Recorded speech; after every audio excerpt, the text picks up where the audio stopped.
장관님, 우리나라에 입국한 북한 이탈 주민이 34,000명이 넘습니다. 약 75%가 여성입니다.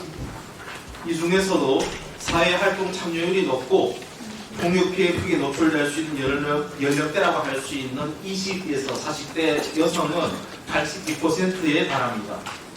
북한 이탈 주민의 수가 증가함에 따라 이분들이 한국 사회 정착 및 적응에 대한 관심은 높아지고 있으나 주로 경제적 적응, 사회 통합에 치중되는 경향을 보이고 있습니다.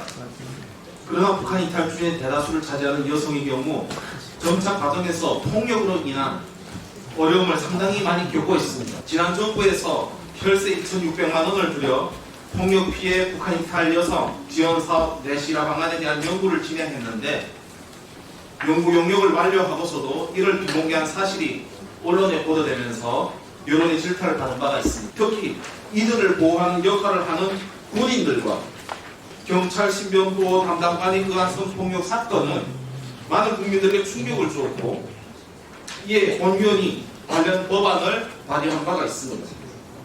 이런 안타까운 사건들은 최고까지도 이어지고 있습니다.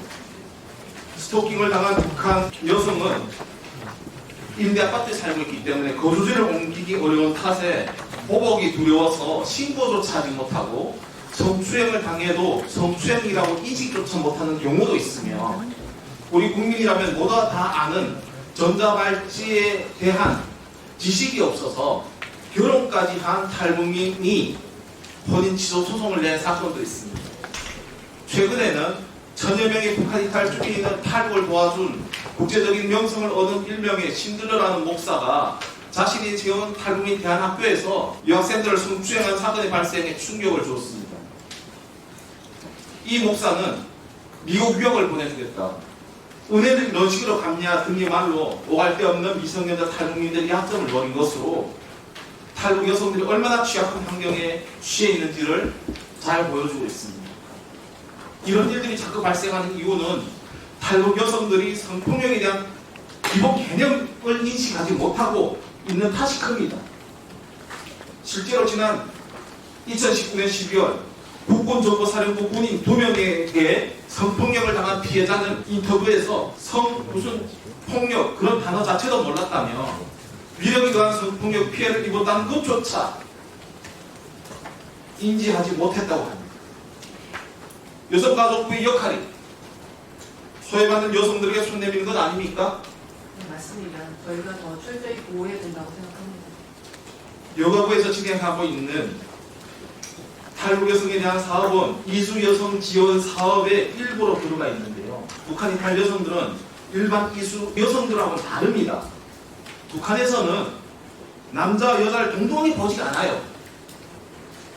남성보다 여성은 낮은 지위인 사회에서 나고 자라 북한 여성들은 이를 당연하게 여기고 있기에 불합리하고 정말 말도 안 되는 상황을 받으면서 생각지도 못하거나 이를 신고하거나 맞서 싸울 생각하지 못하는 경우가 비일비재하다는 것입니다.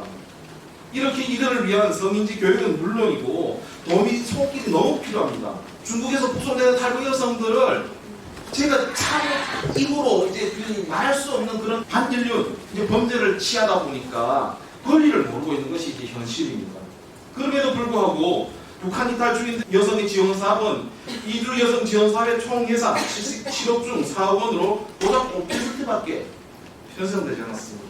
그만큼 문제점이 한두 가지가 아닌데 다음 질의 시간에 제가 말씀드리고 오늘 계속해서 몇 번에 걸쳐서 수많은 문제점들을 질의할 테니까 여성가족부에서는 간단히 준비하고 또 개선책을 강구해 주시기를 바라겠습니다.